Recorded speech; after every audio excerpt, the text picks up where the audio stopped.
Me llamo Carmen Lucía Herrera Ortega. Tengo 39 años. Vivo en Sevilla, en un piso pequeño con balcón a una calle estrecha donde el rumor de los tranvías llega como un hilo de memoria. Trabajo como enfermera en un hospital público del centro, mis turnos cambian como las mareas y, cuando no trabajo, me escondo en la cocina para intentar comprender los restos del día.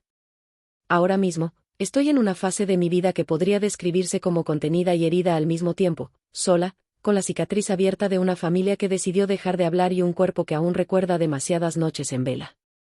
Mis relaciones son cautelosas, mis decisiones, medidas. Después de tantos años de silencios y puertas cerradas, casi no sé cómo dejar que alguien me vea sin cubrirme con excusas y medias verdades. Antes de empezar con esto, y perdónenme si suena extraño en pleno desahogo, si les gustan las historias reales que duelen de verdad, por favor suscríbanse. No es fácil contar esto en voz alta, pero quizá a alguien le sirva. La frase que abrió la costra de todo aquello fue tan pequeña como una línea de azúcar. En mi pastel de cumpleaños estaba escrito, para tu hermana, pero ya había cambiado el nombre. Lo vi cuando me inclinaba, entre risas forzadas y la luz mortecina de la mesa del comedor. Era mi cumpleaños número 39, y nuestra tradición absurda, la de reunirnos solo cuando había una excusa que la verbalidad no podía negar del todo, había sido activada. Mi madre insistió en hacer la cena, mi padre apareció con su bolsillo lleno de gestos controlados, mi hermana, Lucía, vino vestida con un abrigo que no se parecía al suyo habitual. Había un pastel en el centro de la mesa, blanco, con glaseado que brillaba como si escondiera un secreto bajo la capa de azúcar. Había velas. Hubo risas. Y, sobre todo, hubo la escritura. Para tu hermana, estaban las palabras, prolijas, casi impecables. Pero alguien había cambiado el nombre, una letra tachada y otra escrita encima. La tacha tenía la insistencia de alguien que no quería que eso se leyera. Me quedé congelada con el lanzallamas de la vela calentando las sienes. No era solo que hubieran borrado un nombre, era que la mano que lo había hecho pertenecía a alguien que conocía el mundo con demasiada precisión para jugar a disfrazar verdades. Mi estómago se cerró como una puerta vieja. La casa olía a naranja amarga, mi madre había hecho mermelada por la mañana, a café quemado, a espuma de jabón y al olor agudo que producen los ambientadores baratos cuando intentan disfrazar años de cosas no dichas. Afuera, por la calle, un camión de reparto hizo vibrar los cristales, dentro, el sonido de la cuchara golpeando el plato por parte de mi padre fue todo el ruido que necesitó el silencio para volverse insoportable. Lucía sonrió, pero sus ojos no llegaron hasta los míos. Mi madre murmuró algo como, es que le escribí para ella primero y luego recordé. Y se empleó en cortar el pastel como quien quiere que algo que no entiende no se note. No lo entendí. Sentí el frío en los intestinos que me recuerda a enfermedades olvidadas. La frase, esa frase, no era un error, era una cinta adhesiva que revelaba que había otra cosa pegada debajo. Y yo, que llevo años pegando mis propios bordes, me vi a mí misma preguntando por qué alguien había querido borrar ese nombre y poner otro. Mientras partíamos el pastel, las conversaciones se deslizaron en la superficie, la política, el tiempo, el pronóstico de lluvia. Mi madre reía con un hilo de voz que le costaba. Mi padre tenía la mandíbula dura, como siempre. Lucía, la más joven de las dos, hacía bromas que nadie contestaba del todo. Y yo, en el centro, con la cuchara temblando, observaba la mancha donde el glaseado cubría el tachón. Me acerqué y, sin pensarlo, raspé con la uña. Debajo, como un mapa bajo otra capa, se adivinaba una letra, M. Luego otra, A, luego una tercera que podía ser R o N, María, pensé, sin quererlo. Sentí la necesidad de salir, de ir a la calle y dejar que la luz de Sevilla me golpeara la cara, limpiara el sabor a azúcar y a mentiras. Salí. El aire nocturno olía a azahar y a aceite frito de algún bar. Caminé sin rumbo, las manos en los bolsillos, el frío del pavimento subiendo por las suelas. Pero las palabras me seguían, para tu hermana. ¿De quién hablaban? ¿De qué hermana? ¿Eran mis ojos solo una sala de espejos rotos que reflejaban el mismo dolor una y otra vez? Esa noche no dormí casi. Volví a la cocina a las 5 de la mañana y encontré la caja del pastel abierta, mordisqueada por algún utensilio. El tachón seguía allí, imperfecto, como la cicatriz de cuando te cortas y no limpias la herida. Me volví hacia la ventana y vi el cielo claro. Pensé en escribir un mensaje a Lucía, a mi madre, a mi padre, pero no lo hice. ¿Qué palabra podría empezar a desatar una madeja que, si tirabas, prometía destrozarlo todo? Me eché a la cama con la sensación de que, por primera vez en años, no podía seguir fingiendo que las cosas eran las que parecían. Si esto te está resonando hasta aquí, un me gusta ayuda mucho. Y si alguna vez te has encontrado con una verdad que aparece escrita donde menos lo esperabas, comparte la experiencia en los comentarios, me importa leerlas. No es solo vanidad, siempre he creído que las heridas necesitan oído. La memoria es un aparato traicionero. No funciona como un registro seguro, sino más bien como un viejo proyector que a veces devuelve imágenes a destiempo, con pinceladas de color que no corresponden. Cuando era niña, la casa siempre olía a sal y a guiso, mi padre traía pescado del puerto cuando podía, mi madre cocinaba mientras tarareaba canciones que no recuerdo del todo. Hubo años de vacaciones en la costa, de tardes con arena pegada al cuello, de peleas por el control remoto. Pero también hubo hendiduras, el día en que mi padre cerró la puerta y no volvió por 2 semanas, la primera vez que mi madre dejó platos a medias y se fue a la habitación sin decir adiós, Lucía que, a los 11, se marchó una tarde después de una pelea enorme y nunca más volvió a dormir en la casa familiar como antes. Todo eso, que vive como una madeja, se fue entretejiendo con la palabra, hermana, y con la letra tachada del pastel. Empecé a retirar cajas en el trastero del edificio, allí se guardan todas las cosas que no queremos ver. No busqué para encontrar una verdad, buscaba algo que me ayudara a no pensar, fotos, una libreta escolar, un recorte de revista. Encontré una caja con cartas envueltas en una goma. Mi corazón dio un vuelco al reconocer la caligrafía de mi padre. Nunca le había visto escribir con esa velocidad intimidadinal. Una de las cartas, amarillenta, comenzaba, para mi hermana, María. Sé que nunca lo entenderás. La lectura me dejó sin aire. María, otra vez esa palabra como una mano que toca mi cuello. Cogí mi teléfono, temblando, y llamé a Lucía. Contestó en el segundo tono, como si supiera que la llamaría. Su voz estaba contenida, llena de esa distancia que ha sido nuestra compañía desde la adolescencia. «¿Carmen?», dijo. «¿Estás bien? Te oigo rara. ¿Tú sabes algo de María?». Mi voz se volvió pequeña. Hubo un silencio, largo, como si la otra línea necesitara buscar piezas de cierto rompecabezas. «¿María?», repitió. «¿Te refieres a la mujer que vivía en la casa vieja, la que vino hace años?». «No lo sé. Mamá dijo que no era asunto nuestro». Mi estómago se contrajo. La casa vieja, una vivienda que nuestro padre alquiló a veces a mujeres que, en la mayoría de las ocasiones, no se quedaban. Me acordé de una cama con sábanas mal cosidas, de llaves que aparecían dentro de zapatos, de un olor distinto a ámbar barato. Pero, ¿María? ¿Quién era? Esa noche, cuando me senté con las cartas en la mano, empecé a leerlas en voz baja. Eran notas largas, llenas de súplicas, de confesiones. Sé que lo que hago no es correcto, decía una de ellas. En otra, mi padre mencionaba que habían sido años en los que intentó sostener 2 vidas a la vez, una formal, otra que se escondía en la sombra de las habitaciones. «Ella no es mi amante», escribió en un papel con letra temblorosa. «Ella es mi hermana verdaderamente, la primera que me enseñó a respirar cuando éramos niños». Mi cabeza dio vueltas. ¿Mi padre tenía hermanas que yo desconocía? ¿O hablaba en sentido figurado? La sensación fue como si alguien hubiese encendido todas las luces al mismo tiempo. Todas las piezas pequeñas de los silencios familiares empezaron a encajar en una imagen que dolía. Mi padre, de joven, criado en un pueblecito de la sierra, tuvo una familia que sufrió. Tal vez había una hermana, o varias, y tal vez alguna llegó a la ciudad y se quedó. Tal vez una mujer llamada María vivió con nosotros más tiempo del que pensé. Quizá la tachadura en el pastel no estaba evitando que supiéramos algo del presente, sino intentando ocultar un nombre que reclamaba algo que se había perdido entre la traducción de generaciones. Llamé a mi madre. Ella se puso a llorar antes de que yo dijera una palabra. Sus manos, al otro lado del teléfono, sonaban como si intentaran apretar algo y no pudieran. «No quería que lo supieras así», me dijo. «No quería que supieras nada que pudiera herirte». «¿Qué?», pregunté, con una rabia fría. «¿Qué intentan ocultar?». «Tu padre», murmuró. «Tu padre tiene recuerdos que no quiso, Carmen. Eran otros tiempos. No sé cómo explicarlo». «María». María no era solo una mujer que vino. Fue alguien que se quedó con nosotros por un tiempo. Pero luego, hubo cosas que no se dijeron. El eco de la casa me devolvía frases sueltas, promesas incumplidas, camas que chirriaban, la puerta que se cerraba en mitad de la noche y el humo de cigarrillo que no era de alguien que vivía por costumbre. Empecé a comprender que la tacha en el pastel no era una simple mala letra, era el resto visible de una vida que había decidido hacerse invisible. Me pasé la noche leyendo cartas, curioseando entre fotografías donde mi padre aparecía joven, con una mandíbula que parecía más flexible.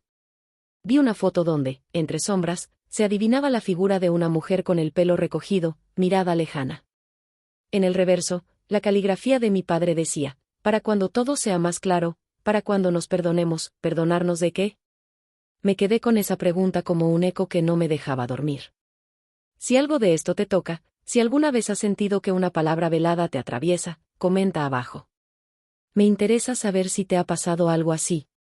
No lo digo por consuelo, lo digo por ver si somos más los que vivimos con estas grietas. El olor a azahar seguía pegado a mis dedos. Empecé a visitar lugares con paciencia de detective herido, la casa vieja que mi padre había alquilado hace años, donde una vez dijo, se me quedó a vivir alguien temporalmente, la parroquia del barrio donde hace tiempo mi madre fue monja por un año, la oficina del registro civil donde pensé que podría encontrar algo que confirmara mi sospecha o que la desmintiera de una vez. La casa vieja estaba a 3 calles de la mía, en un barrio donde las persianas nunca se abren del todo. Golpeé la puerta y, para mi sorpresa, la abrió una mujer mayor con el rostro surcado por una tranquilidad que no esperaba. ¿Puedo ayudarla?, preguntó, con la voz de quienes han visto llegar y marchar pans de vida. Soy Carmen Herrera, dije. Viví en esta ciudad toda mi vida. Mi padre alquiló este piso hace años. ¿Conoce usted a una mujer que se llamara María? Ella me miró con ojos que contenían la costura de muchas vidas. Sí, contestó. María vivió aquí. Venía y se iba. Pero estuvo años en la casa. Trabajaba de noche en una lavandería. No hablaba mucho de su familia. A veces, mi niña, son las cosas que más daño hacen, las que se callan y revientan. Entré. El olor era a humedad mezclada con detergente y café. La casa tenía una manta vieja colgada en una silla, una radio que siempre estaba encendida en un volumen bajo. En la mesa, había un frasco con cartas atadas por una cinta azul. Me acerqué y reconocí la letra de mi padre en una de ellas. No pude evitar romper el silencio. ¿Tiene cartas de él?, le pregunté. Ella asintió. Me las tendió con manos que conocían la paciencia. Al leer de nuevo las cartas, encontré nombres que no había sabido unir: María, mi hermana, María, mi sombra, María, mi deuda. Era extraño, mi padre hablaba como si ella fuera una pariente, acaso una hermana de sangre, a la que cuidó como si fuera un hijo, como si fuera una deuda familiar contraída por los mayores de su pueblo. ¿Cómo podía esto no haber llegado a nosotras, a Lucía y a mí? Llamé a mi tía paterna. Era la hermana de mi padre que vivía en un pueblo de la sierra. Contestó después de varios tonos, con voz de quien guarda mucho. Carmen, hija, dijo. Tu padre estuvo con muchas cosas antiguas. Cuando él vino a la ciudad, se trajo recuerdos que no se podían explicar en la mesa. Sí, hubo una María. Era una hermana suya. Pero no es una historia simple. Mi respiración se volvió difícil. Mi tía habló de violencias en el pueblo, de hambre, de hermanos que se separaban y se olvidaban. Habló, también, de un niño enfermo que necesitaba cuidados y de cómo tuvieran que decidir quién se quedaba con quién. A veces, las familias tienen testamentos no escritos, dijo mi tía. Se reparten las culpas y las raciones de cariño. Me contaba historias y yo sentía que me decía una fábula, una en la que mi padre había traído a alguien que no podía quedarse sin nombre. Regresé a mi casa como si me hubieran arrancado una hoja del árbol de la memoria y me la devolvieran con mordiscos. Empecé a escuchar grabaciones viejas en mi teléfono, audios guardados de conversaciones con mi padre, frases sueltas que ahora tomaban sentido. A veces pienso en la gente que dejo atrás, las deudas no son solo de dinero, no podemos traer a todo el mundo. Fui a ver a mi padre.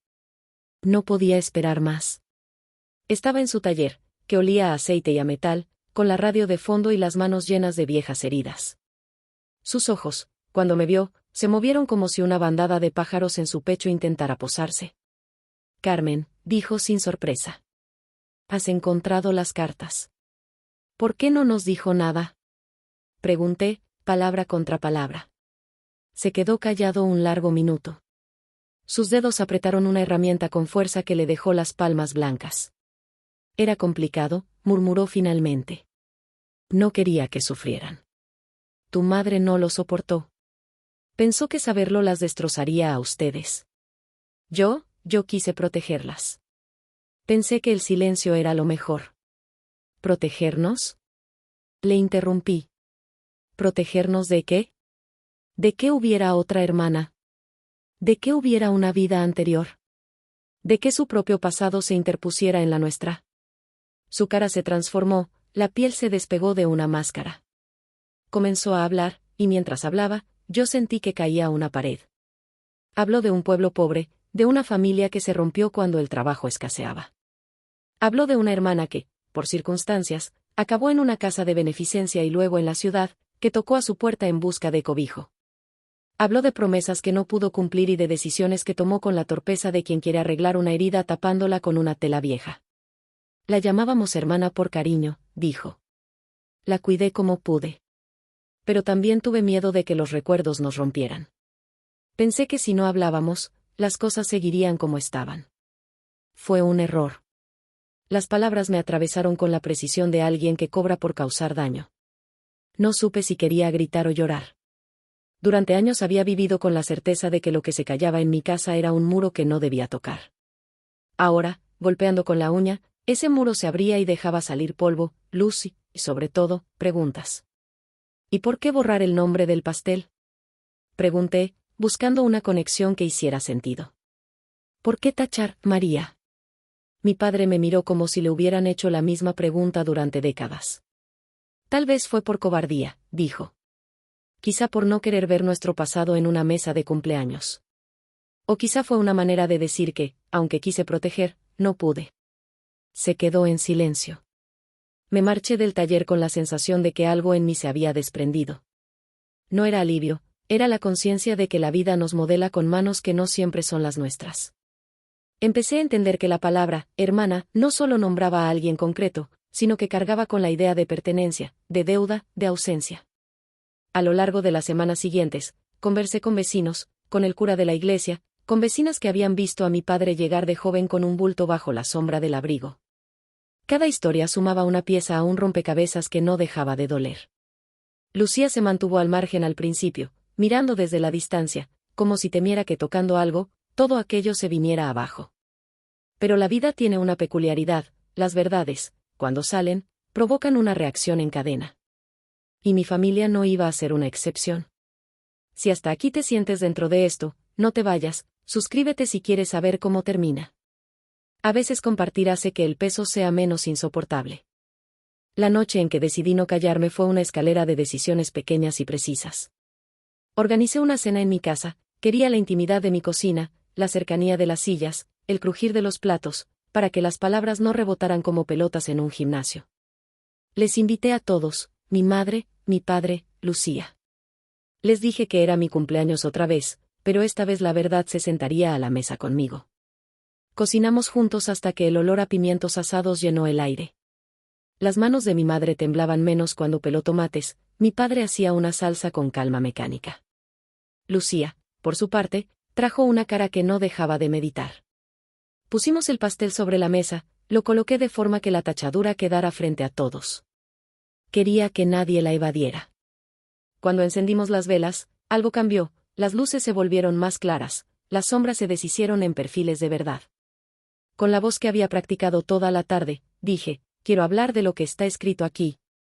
Señalé el glaseado, la palabra, la letra tachada.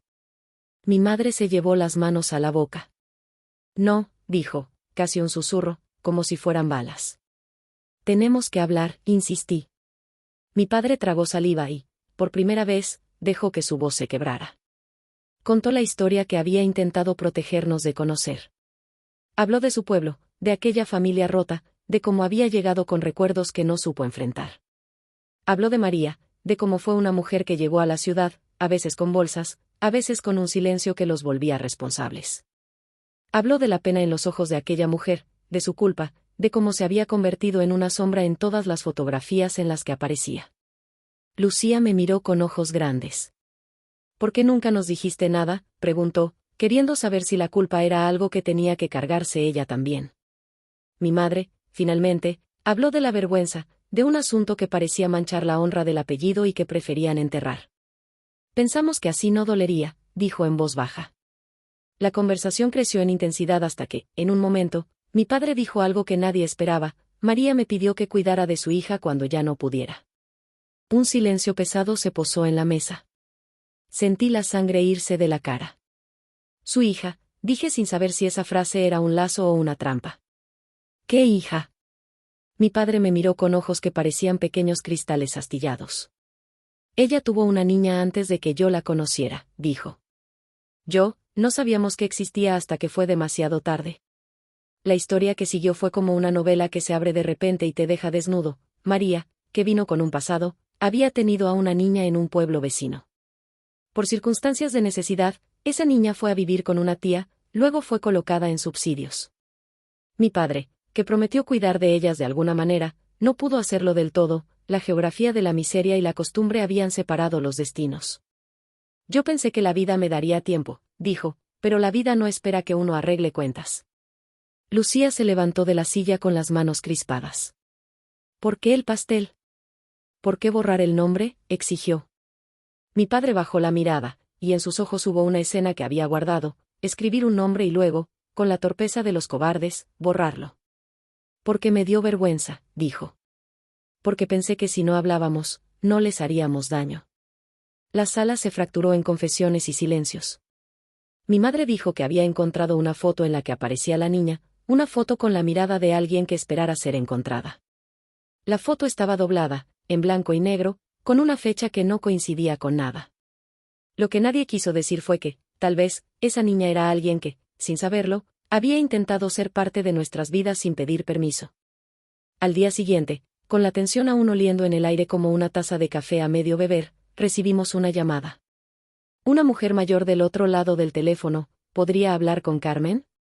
Creo que su padre me conoció hace años. Tengo noticias.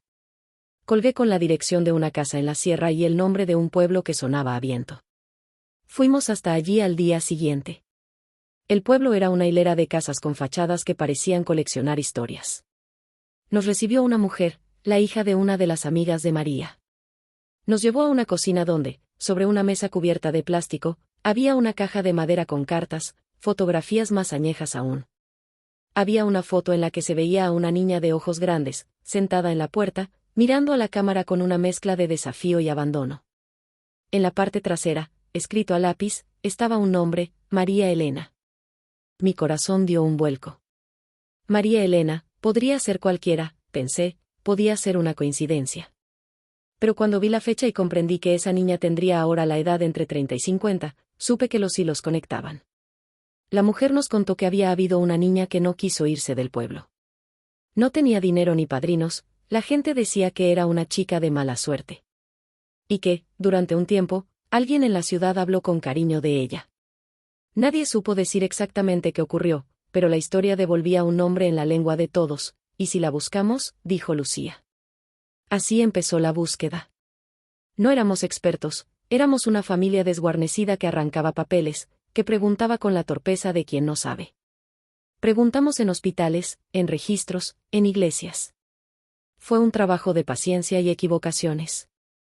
Pero también fue una experiencia íntima. En cada lugar donde preguntábamos, alguien nos ofrecía una taza de té, un consejo, un recuerdo.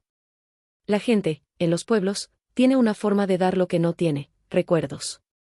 Una tarde, en la oficina del ayuntamiento, una funcionaria más joven nos miró con ojos cansados.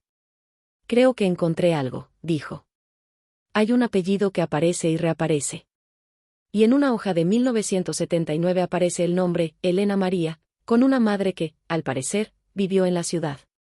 Si quieren, puedo intentar ubicarla. Mi estómago se contrajo de nuevo, era la sensación de estar en el borde de algo que podía salvar o destruir. Salimos en silencio del edificio. En el coche, Lucía rompió a llorar. Mi padre, con las manos sobre el volante, parecía alguien que había guardado demasiado tiempo el peso de una culpa que no era del todo suya. Si está viva, dijo. Si la encontramos, quizá tengamos respuestas. No hay palabra que explique la mezcla de esperanza y temor que nos atravesó en esos días. Era la posibilidad de mirar a los ojos a alguien que quizá pudiera decirnos por qué se había escrito un nombre en un pastel y por qué estaba tachado. Y si aquello prometía respuestas, también traía la amenaza de abrir heridas que todavía sangraban. Si estás leyendo esto y sientes una punzada, por favor deja un comentario. Contar esto aquí me ayuda a sostener el peso de la espera. La búsqueda fue larga. Nos enseñó a ser pacientes de una manera que no conocíamos, a esperar sin desesperar, a llamar sin exigir, a volver a preguntar con ternura. Hubo llamadas que no condujeron a nada, papeles que terminaban en callejones sin salida y días donde el silencio parecía duplicarse, como si la ausencia tuviera un eco propio. Pero hubo también pequeños hitos, un registro encontrado, una vecina que recordó una cara, una carta que hablaba de un traslado. Finalmente, la funcionaria del ayuntamiento llamó. Tenemos una pista fiable, dijo. Se llama Elena María. Vive en un pueblo cerca de la costa. Tiene una dirección. No supe si reír o llorar. Lucía y yo fuimos juntas. Mi padre no quiso venir, su cuerpo estaba lleno de una fatiga que no era solamente física. Mi madre dijo que no podía, la vergüenza le impedía mirar a alguien que pudiera ser la prueba de su pasado. Llegamos al pueblo en un coche que olía a café. Las calles eran más anchas que las de Sevilla y el aire traía una sal que hacía cosquillas en la nariz. Preguntamos por la calle indicada, la gente se miraba con esa curiosidad que tiene la gente de pueblo, como si estuviéramos llevando una noticia que podía reordenar vidas.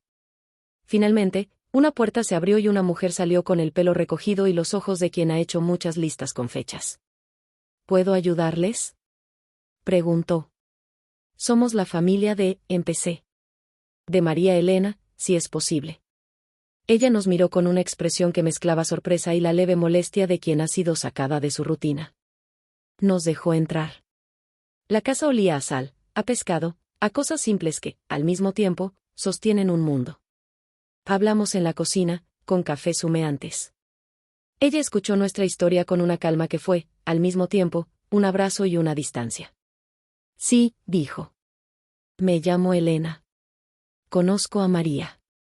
Fue parte de nuestra vida de una manera que no se puede explicar con palabras fáciles.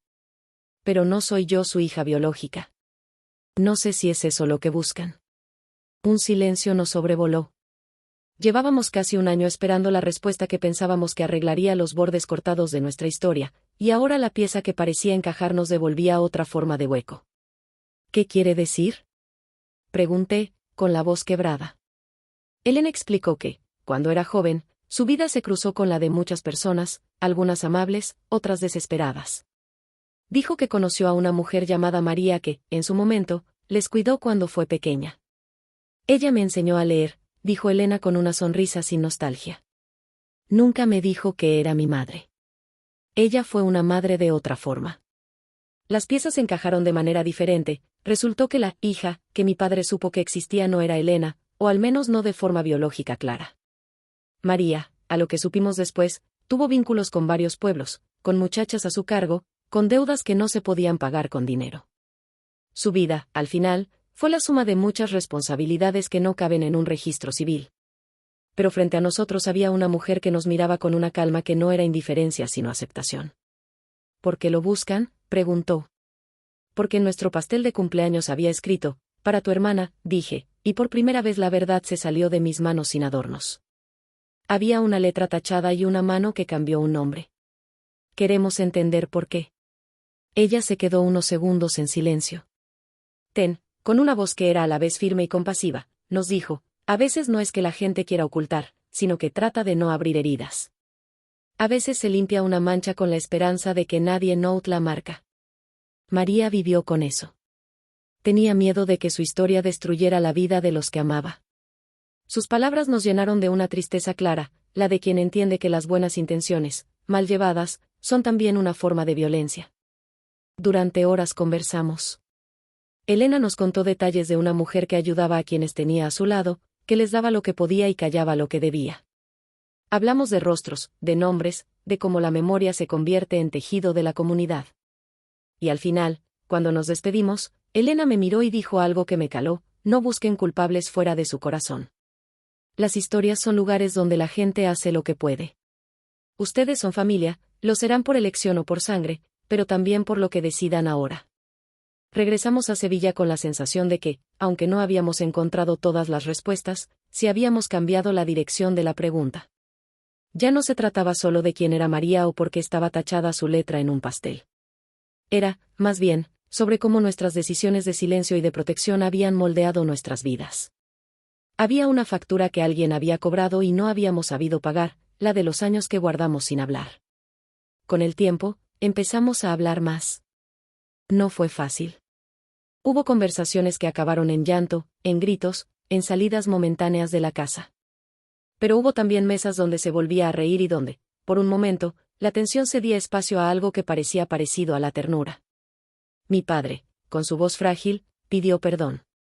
No fue un evento espectacular, fue una secuencia de pequeños gestos, mensajes, preguntas, llamadas. Mi madre aceptó conversar con Elena por carta.